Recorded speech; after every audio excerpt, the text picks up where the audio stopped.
Yo ho hey yo hey hey yo hey hey yo hey hey yo hey hey yo hey hey yo ho hey yo hey hey yo. Okay, can you please state your full name? Juanita May Louise Wilson. Thank you. Do you have a Cherokee name? If so, would you be willing to share it and Sure. its meaning? Yes. Okay. I've been told that it's Juanita by the Okay. speakers, and they translated it to me as a pack of baby wolves. Ooh. So I I don't know how to break that down, and some of them have said it means young wolf. Mhm. So it's tied to a wolf. Waya is wolf. Mhm. So I don't know why the Yanita kind of expands on that a little bit, but that's what it is. Nice. Where were you born? Cherokee Indian Hospital, Okay. 1964, May 2nd. Mhm. And I grew up on the boundary. Okay. Didn't leave until I got married and we moved. Could you tell us a little bit about your parents' background? For example, are they Cherokee, Navajo, or from another background?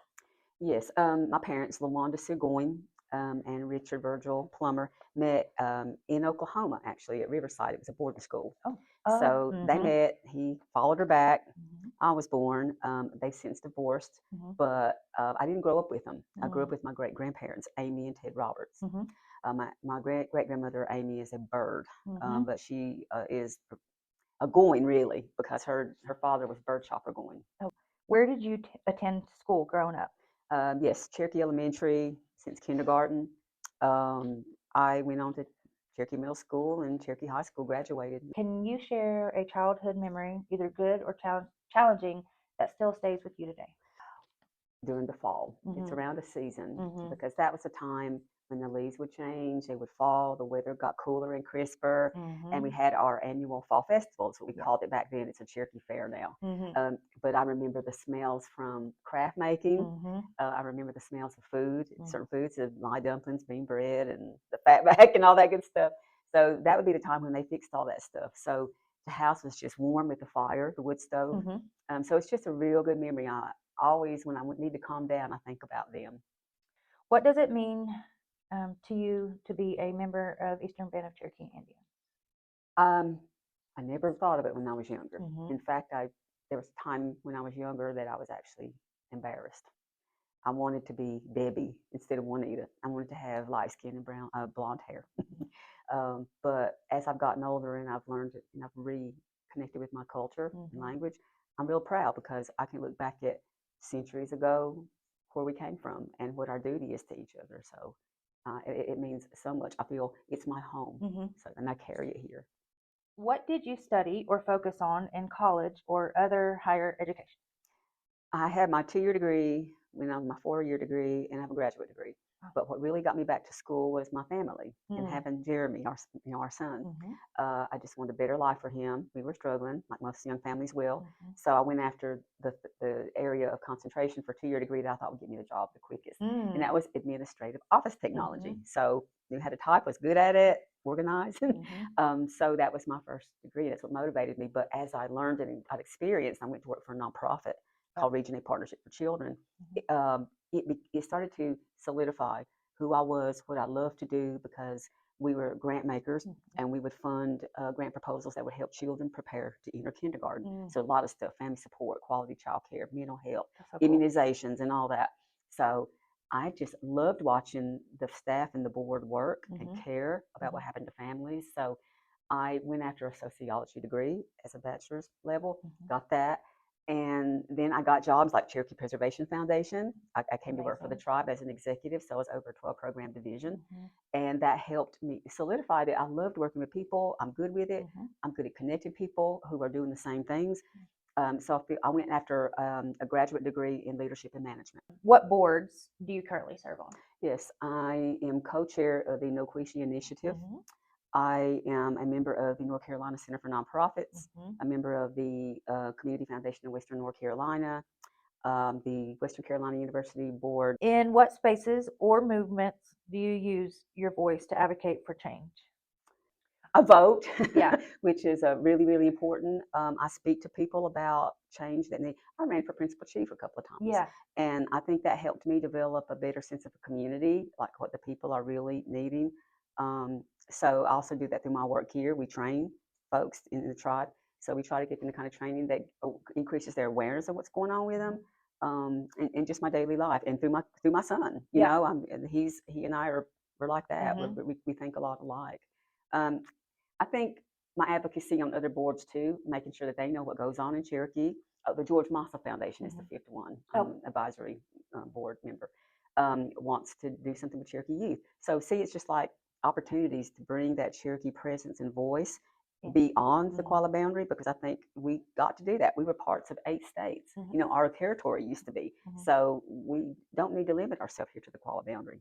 Can you share how the idea for the Right Path program came about and the role you played in bringing it to life? I was the first programmer for the Cherokee Preservation Foundation.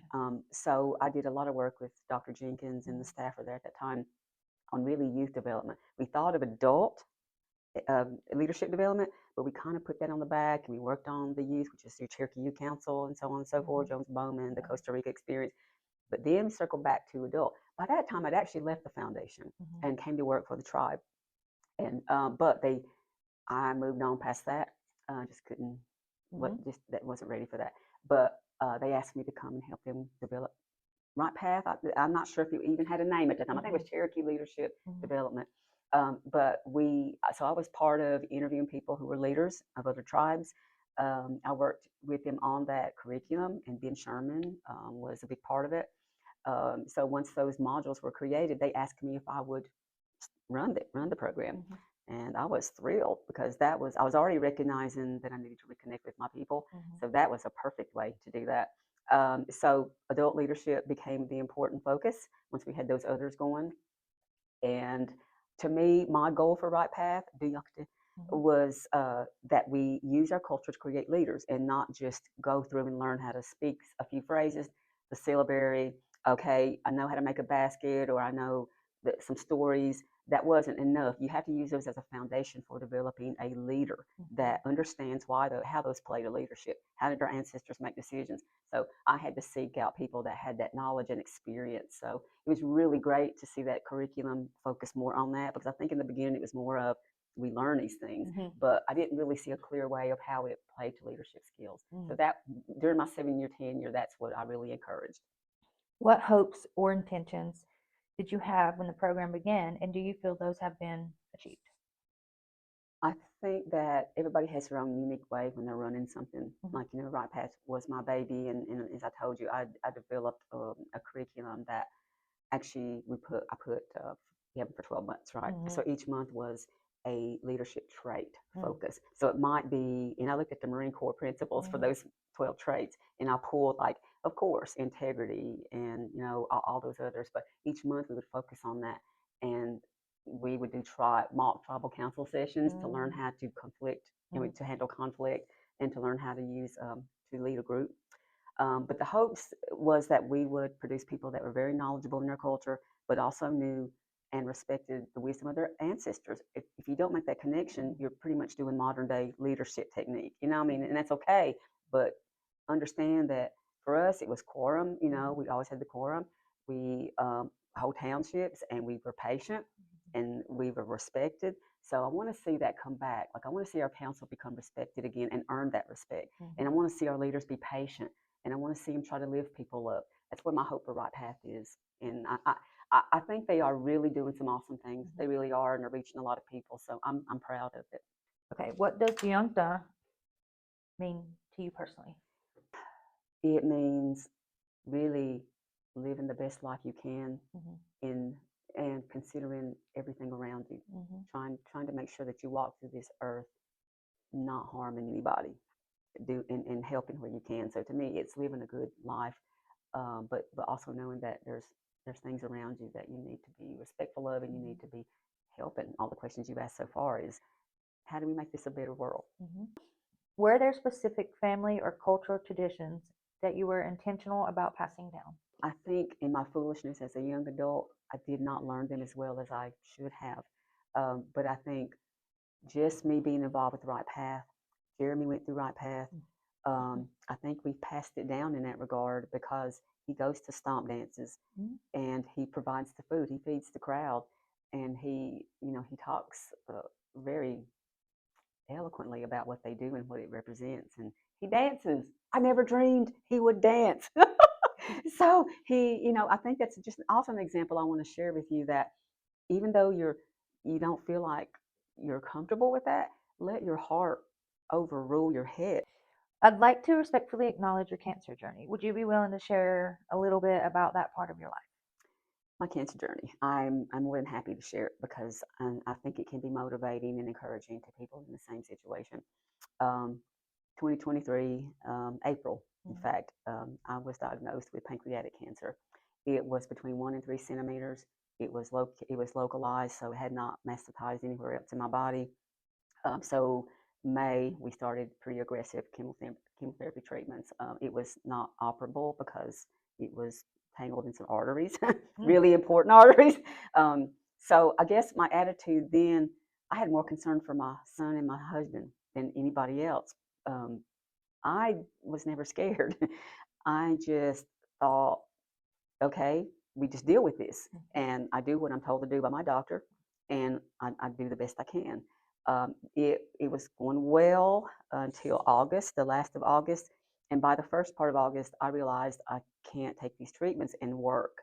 I am getting foggy. I can't drive myself. So it's almost like you have to let go of things you're used to doing because you're not safe anymore. And I think that's a hard thing to come to. Now that I'm getting older, it's a different reason why I can't do what things I used to be able to do. But I think the journey was very, very difficult on my husband. Very, very difficult. He hit it. He and Jeremy are like that. They will squash things sometimes. And Jeremy the same. I think, I really the bottom dropped out in, I want to say September, and I lost down to under 80 pounds. And I'm a petite girl, but, that was a lot. I weigh around 120 now, and I can lift the weights, I can do the workouts, and just trying to stay strong. But all you just want to do is sleep. You just want to sleep. Couldn't eat, developed thrush, so I definitely couldn't eat, and that's what caused the drop. And it was really never the tumor, because once they started treatment, the pain that I did have was fine. I could take a leave and take care of it, and then it just went away. And then it was just a battle of enduring the treatments. But I had great friends. I learned one thing: family is not always blood. Family is sometimes friends that respect you, that will be there, always there for you. I have people from across the United States sending me care packages. That's just the kind of network I have.